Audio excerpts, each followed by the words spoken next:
a senior. Taylor in the 10th grade. Tobias Jackson in the 10th grade. We're talking about music a little bit in tonight's lesson time. Abby, what kind of music do you listen to?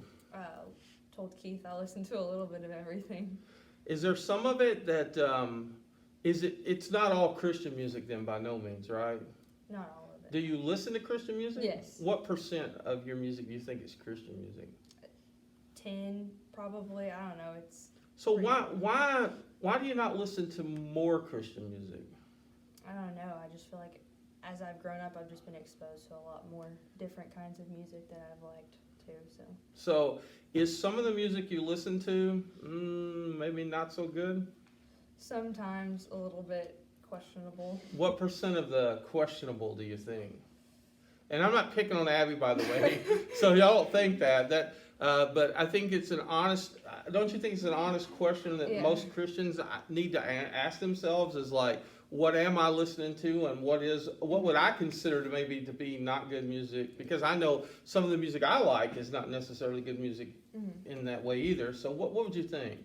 I don't know. I mean, it's probably about as small as the Christian percentage because there's a big in between part too that's just not bad. What do you think your primary alternative to Christian music is? Is there a genre? Really, like I guess the new Christian music, and then like I like a few bands that I've stuck with for a while. So you're more into a particular type of band, not per se a genre of music. It's the group or the artist that you like. With the bad music, what makes it bad? You think does it have curse words in it? Is it the content of it? It could be both, I guess. Usually it's like if it has bad language or something. It's really hard to find some songs that don't, because there's some songs that really students like that for no reason whatsoever they've got cuss words in them, and you're like, I like this song. The clean versions are out there, but they're kind of harder to find sometimes for our music. Do you think it's important? What the music does that affect us in any way? What do you think? I think sometimes it can. You don't realize it. If you're singing a song and it's stuck in your head all the time, it's not necessarily a good song. It can affect you more than you know.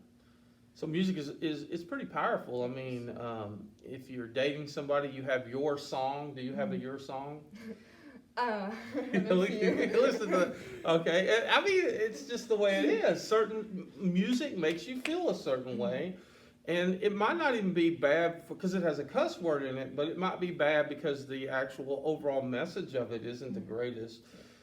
Why do you think that Christian music doesn't have a higher place in your listening? What is it about Christian music that doesn't really pull you like other stuff does? I guess like I don't know if I necessarily feel this way. It's just like music is so different, and like Christian music, I guess some people can feel like it's just about one certain thing, and like other music you can identify with it for a lot of different reasons. So it just hits a broader scale of emotions and applications and things like that. If you could change the way that you listen to music right now, would you?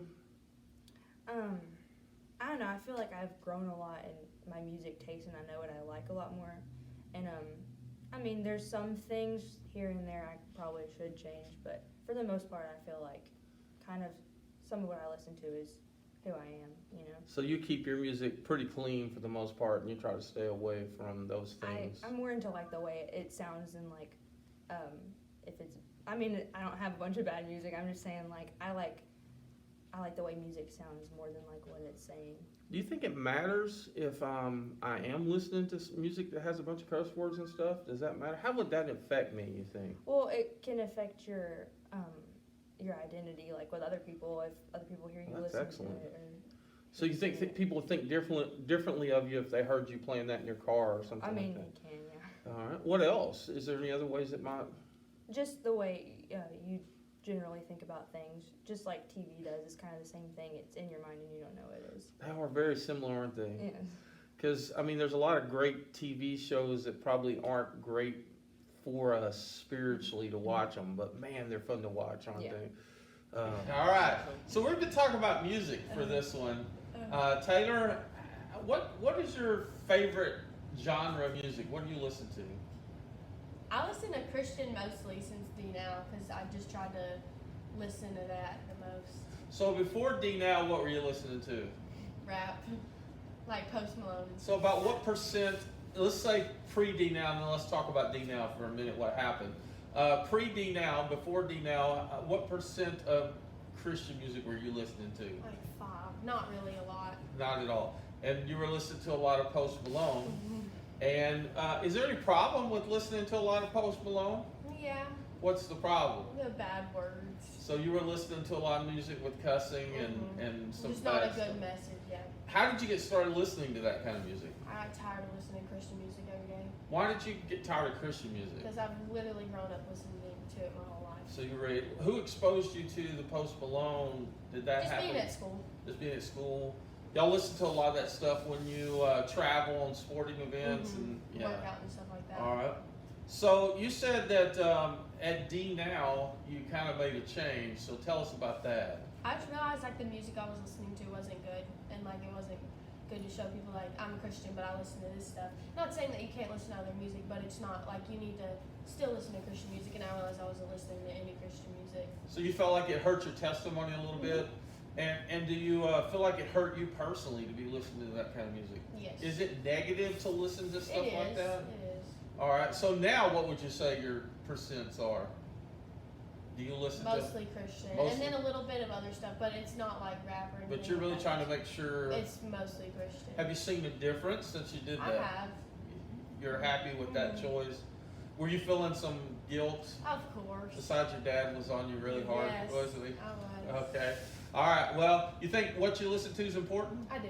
and music kind of changes the way you feel about things, doesn't it? All right. Thank you very much, Taylor. You're welcome. All right. So we're talking a little bit about music. Our lesson tonight is going to be on music, and what kind of music do you listen to mostly? I listen to R&B and a few rap songs. So a little R&B, a little rap. Do you listen to any Christian music? A lot of the time. What percent of your music do you think is Christian? About 45%. So you listen to a lot of Christian music. Do you have a favorite Christian artist? Not really. Not one, anybody in particular? All right. What percent of your music, and really part of our conversation tonight is going to be about good music versus bad music. What percent of your music do you think might be bad music? About 55%. So, Yeah. yeah, the other 55 is not good, right? Yeah. What makes it bad? Because like most of it has a few cussing, but it's just like I like to listen to it just because like the beat like helps me calm down sometimes. But it's got the content, and the content is not necessarily good Christian content. It's got some cursing in it. Do you ever feel bad about listening to that type of music? Sometimes I do. I think like I shouldn't, but like I don't know. It's just Do you think it influences you in some way that maybe isn't? So you don't feel a negative influence, listen to cursing or anything like that. It doesn't make you want to do it or something.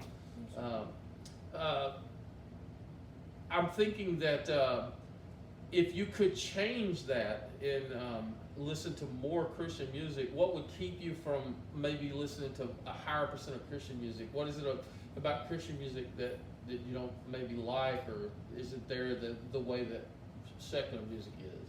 it's some rap Christian music is good. It's just some rap Christian artists they don't know how to stay on beat sometimes. It's just not as good. It's not the same thing, is Yeah. it? Now you get exposed to this. Some of it's through athletics, isn't it? Because don't they play some music for practices and things like that? Does some of that music that y'all have at practice have cussing or maybe some things that aren't good, or do they try not to play that stuff? Most of the time they try to like bleep out the words, but sometimes it just It's really hard to find a clean version of some of these songs, right? So do you think, I mean, you kind of answered this, but you don't really feel like that the music you listen to is that important? It's not that big a deal? I mean, sometimes like I don't know what others think about it, but to me it don't influence me at all. So I don't think it's that big a deal. Do you think there's any negatives at all to listening to the R&B stuff that has the language of the bad? Is there any negatives in that you see? I see like some people are like not as strong-willed, so they may be influenced by it. But me and my brother, we just You're not. Now, Abby mentioned that one of the things she thought maybe was people hearing you, listen to that, and then knowing you're a Christian and it might hurt your testimony. What would you say to that? Is that viable? That was kind of one of her thoughts. That could be possible, but I don't know. I usually don't listen to it in public. It's just usually in my earbuds. Yeah, just what you on the bus or when you're traveling or something. All right. Well, thank you for talking to us about music. What's your you say R&B, and then you don't have a favorite Christian artist or a favorite Christian song? I don't really know names of songs. You just like the beat, right? Yes, sir. I'm kind of the same way. Well, thanks a bunch, Tobias. All right. In fact, I was talking to Saul a little bit before they led the song and worship, and that's why I wanted to include this in the interview series. I asked him how much, what was the main genre of music you listen to? What do you listen to most? Christian music. And what percent of Christian music do you listen to, do you think? About 90 to 95%. So I thought that was pretty unique in that we know that from the interviews that Taylor's trying to do that now, but his would probably be the highest consumption of purely Christian music. So then I got to thinking, how long have you been doing that? And that was my second question, so how long? Not long, honestly. Considering how long I've been alive, maybe about 2 to 3 years. So he's, for everybody that we've talked to in the interview, he's been consuming in his high school career basically Christian music. He's staying away, which I find interesting because in sports you've got a lot of R&B and rap pushed down your throat pretty hardcore, don't you? Yes. How come you never latched onto that? I know a lot of people do. There's something calming and peaceful knowing that before games I'll listen to Christian music still, and it might be a little faster, so I might listen to elevation worship instead of a slow Bethel song, but there's something reassuring knowing that before a game you can go in there and you can be worshiping God before, at halftime, and after a game, and knowing that He's with you. I've been blessed to not have had critical injury. I think the worst injury I've had was a cramp, really, in football, which I give, that was because I feel like God was protecting me throughout the games. So with practices and traveling, you got all these guys listening to some stuff that's pretty bad when you think about it. But you just never felt pulled to that. It just didn't. Mm-hmm. Did you make a conscious choice to listen to just Christian music, or did it just happen on accident? Sort of both. It kind of, so when I was younger, we went to Six Flags and we went to go see a concert on Good Friday. Mm-hmm. And so that was just kind of a starting point. I saw Crowder, and Crowder's one of the few Christian country artists that I can listen to right now. So I started listening to his music, and I'd still listen maybe to some pop music, which, depending on what pop and how you take that pop music, depends. I guess it just depends on the listener. So I don't want it to be at a crossroads of music and say, okay, this is a good song, but then other people might turn it to a bad song. When with Christian music, I can just say, okay, this is God's music. This is going to be good music. So you use the word bad song. Do you think there are bad songs? I think there are songs that have bad meanings to them. So you think the message can be bad? Yes. Okay. What about language in a song? Is that? Yeah. That's there's songs that are advocating for sex and drugs. That's and they're using foul language while. Do you feel like it would have an effect on you as a Christian to listen to that kind of stuff? Yes, it actually has in the past with people. When I give them rides to a game or 7-on-7, they want to play their own music, and I might let them play one song, but it just made me uncomfortable, so I changed it back. So you don't feel like you're missing anything by listening to Christian music only. You just wish there was a little bit more country flavor in some of the Christian music. I listen to Zach Williams and Crowder, but that's about all I know so far. You do like your country, don't Yes. you? Yeah. Well, it is Texas, right? Well, I appreciate you taking time to do this. I think where your story was unique is that you, for several years now, have just digested a diet of primarily Christian music, where some of the other guys, not saying anything bad, They just are at a different phase of their listening. And I thought it's interesting for them to know it is possible Yes. to go through high school and not listen to all that stuff that everybody else listens to. It's an easy no, but it's possible, especially like who you hang around with. That has a lot to deal with. If you're going to church, consistently. If luckily I've had the privilege to be with y'all for a few years too, so I think that's helped a lot. Where do you find most of your music? You listen to a radio channel, or you? So I started with Apple Music, and then, well, I actually did start with the radio channel with KBNE, and then I went to K-Love, and now I was with Apple Music, but Spotify was a little cheaper because of the student discount that I got.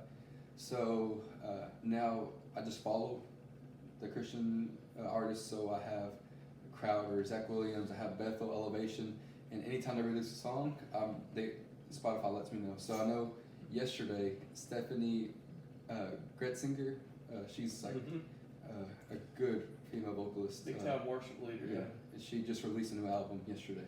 Huh. Or 2 days ago. I listen to, I don't know if you've noticed for you, Spotify listens New Music Friday. Yeah. So every Friday I get on there and I spend several hours in my car and playing in my office or where I'm working, and I listen to new Christian music because they're always releasing things. Well, I appreciate you doing this. I appreciate you helping with the worship. We're going to see a little bit more of Saul. It's difficult getting folks out because we're trying not to put ourselves around a lot of folks and trying to keep people safe, and had to see if his mom would let him come and hang out just a little bit. You're going to be part of the interview thing that we're going to do on Wednesday night. So if you guys tune in on Wednesday night, you'll see more of Saul and Delaney, and hopefully we'll maybe have another guest, and we're going to do a panel then. So y'all tune into that. Thank you so much. We're going to talk about going back to the 15 questions that Christian kids ask. And one of the questions in the 15 questions that Christian kids ask, is there bad music? That's one of the questions. So we're just going to talk about music. You probably guessed that from the interview that we had. And as you noticed from the interviews, the people that we interviewed, I asked them the simple question is, what % of music do you think you listen to that is Christian? And you got 4 completely different answers. Saul and Taylor are similar at this point, but Taylor, hers is recent. She just started trying to do that at D now because of some convictions she had. And parents, I'll just tell you as a freebie, Taylor and I have been in several weeks of discussions about her music. Up until that point, I knew that she was listening to some things that were not good, and she had her diet of music was probably 90% hip hop at that point, or what you would call mainstream music, and I was not happy. But I will tell you, with teenagers' parents, just letting you know, forbidding them to listen to something is a very difficult thing to do, because this may surprise you.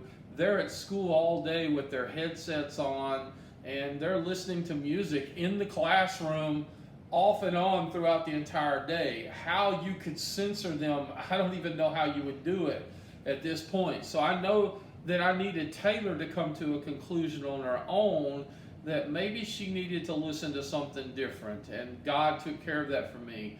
I will say this, and I tell all you parents who are watching this video, and teens, you don't want to hear what I'm about to say, but when this video is over, you as a family should have a conversation with your kids about 2 things. What are you listening to?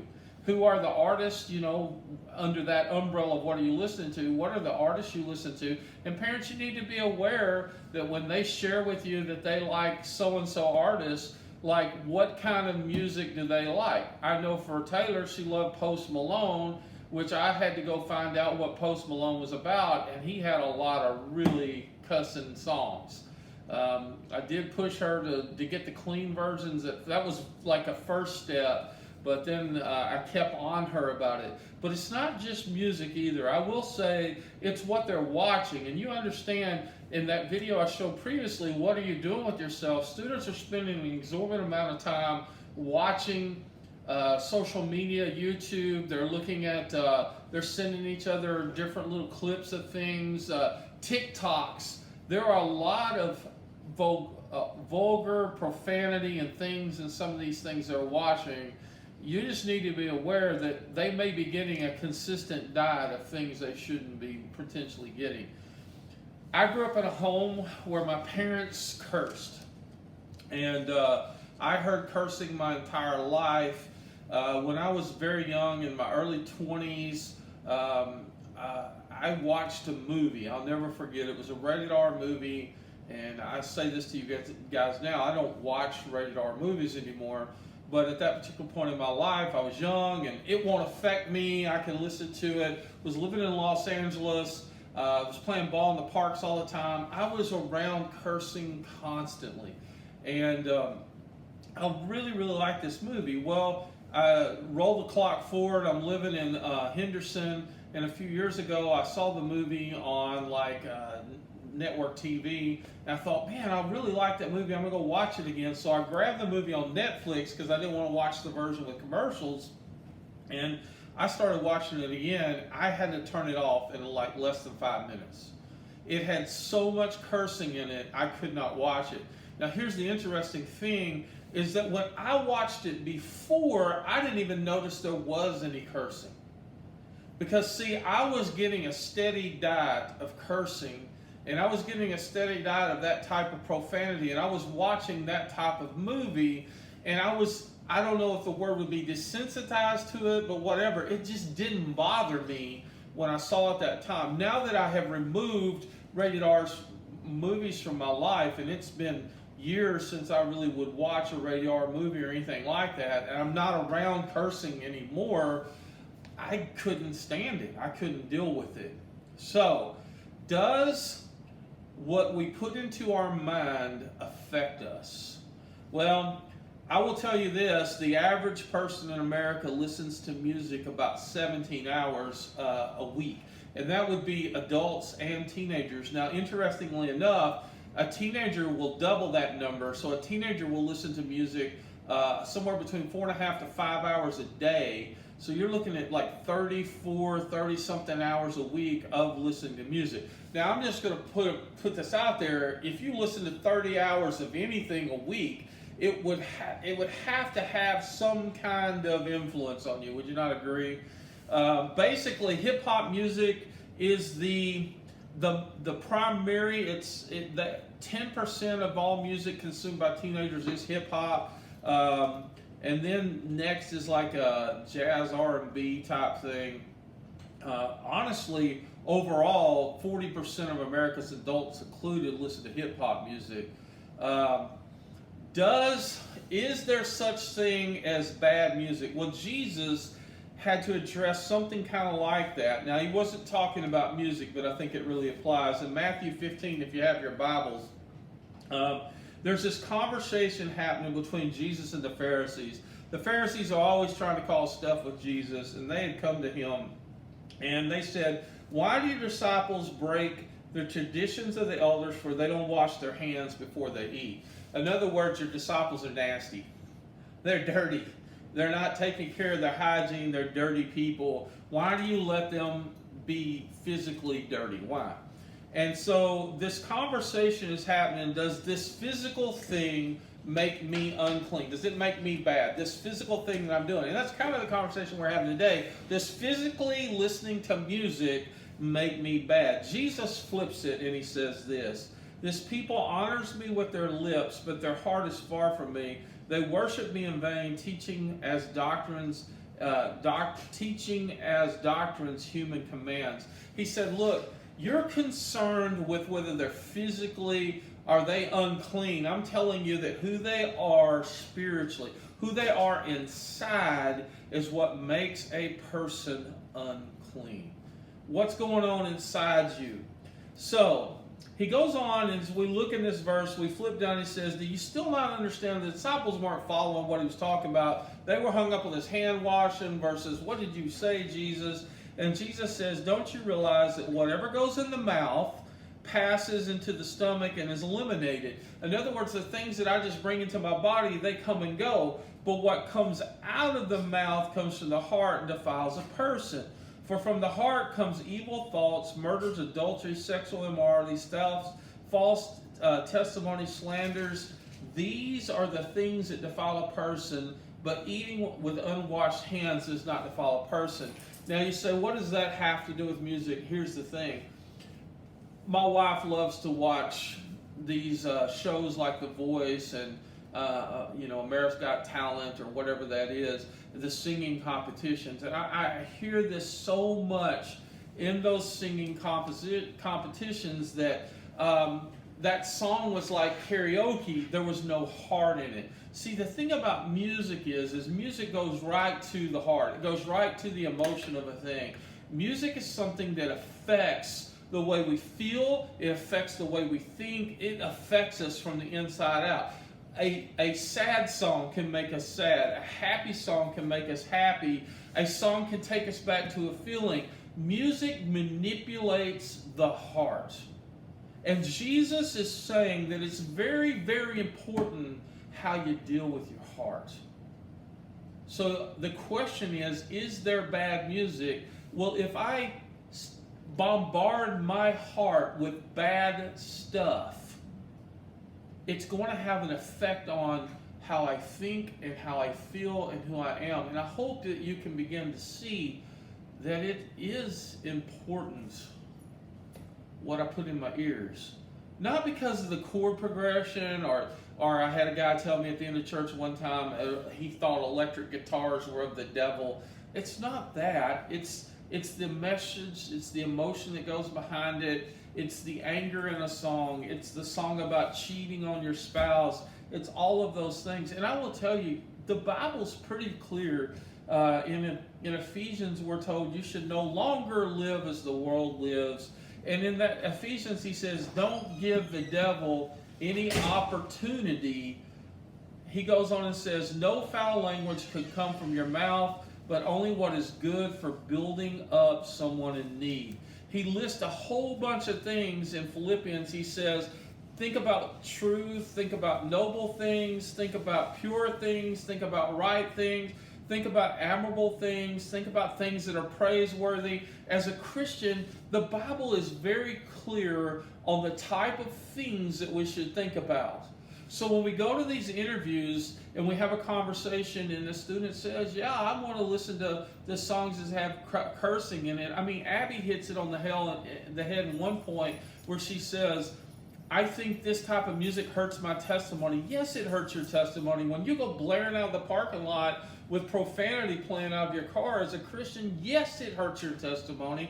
But on the other side, it doesn't just hurt your testimony, it hurts who you are and how you think and how you feel. So, is Brother Keith telling you, hey man, you can't listen to any hip-hop music? I'm telling you that you need to be conscious of what you put into your heart.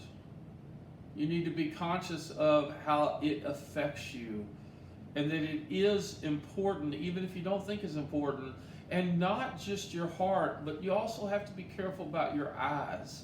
So in this time where you're sitting around with all this time on your hand, we read in Scripture where Joseph said he made a pact with his eyes. I think it was Job said he made a pact with his eyes not to sin. Guys, we have to make a commitment to be different and not be part of the world. So my challenge to you guys is, you're sitting at home, you've got a chance to filter what you're going to listen to. Take a week and listen to nothing but Christian music for a week. We say the beat's not as good. There's a lot of Christian music out there. Go to Spotify. There's Christian hip-hop, there's Christian rap, there's Christian hard rock, there's Christian country, there's worship. You say, well, man, just because I call it Christian, I'm just saying that you need to pay attention to the message that is being sung to you. You need to pay attention to it being something that's more positive and more clean, something that doesn't take, and do that with your eyes. Make it a week. And if you want to, if you make this challenge, post underneath, how was it? What did it feel like? Were you able to do it or not? I just want to challenge you guys to be a little stronger in your walk, and maybe this will help clean some things up. I appreciate the 4 guys that shared with you. It took a lot of courage to talk about their music and the things that were strong and weren't strong. And I will guarantee you, each of you relates to them in some way. I promise you.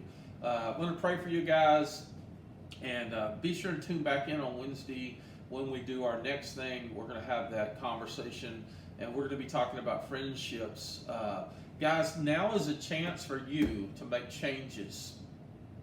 You're parked at the house, you're separated from the world, and you have a chance to redefine who you are. You have a chance to take out of your life some things that maybe weren't supposed to be in your life, and you make a covenant with yourself to be better. Don't put those things in.